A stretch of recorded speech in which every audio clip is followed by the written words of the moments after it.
What a season this was. This is season 1, episode 24 of Tougen Anki. So Murano, Masumi, and Kaoru are looking at Shiki all burnt up, and Masumi orders Kaoru to take him to the medical unit. Mikado is all banged up, and Murano decides not to kill him and tells Mikado that they want to negotiate with the Momotaros. Mikado tells him that the berserk state has to be handled first. Mikado wants to apologize to Shiki, and Murano tells him he has to do it himself. Now, the Onis leave, and then the medical unit is currently working on Shiki while the students are waiting outside. Masumi promotes Kaoru to captain since he lost his leg, and then Kiyoya shows up to help operate on Shiki. Mikado visits Shinya's corpse and gives him an earful, and then he leaves, and then Shiki wakes up healed, and so does Ikari. The students walk in to greet them, and Shiki apologizes to Masumi for cutting his leg off, and Kiyoya ends up restoring Masumi's leg so he's no longer retiring.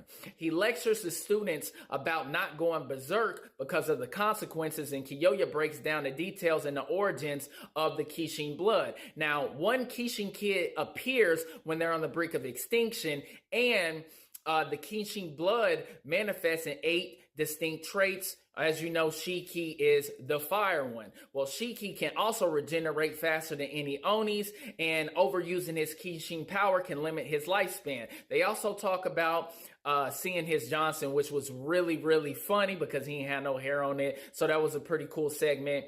And then Kogasaki and Shiki are in the bathroom, and Kogasaki tells Shiki not to rely on his Kishin power and just get stronger. Then the students get ready to leave, and Mikado shows up, and Shiki goes off on Mikado about him not listening to him and how he caused all these other issues. And then he thanks Mikado for saving him, and Mikado asks for his forgiveness. Shiki's like, don't mention it, don't worry about it, we all cool, right?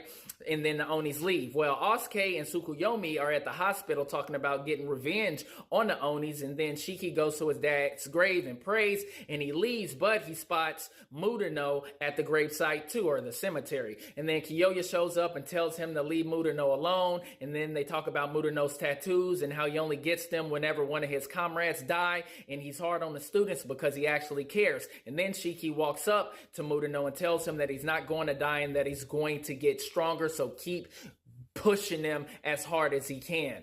Great ending to this season. Even though it's season 1, for a first time, anime, this was awesome. I enjoyed every bit of it. I'm waiting on season 2, okay? I love the storyline. I love the way that it started and how it ended. So, we're going to work on the next one, y'all. Like and subscribe, and I will catch y'all later. Peace.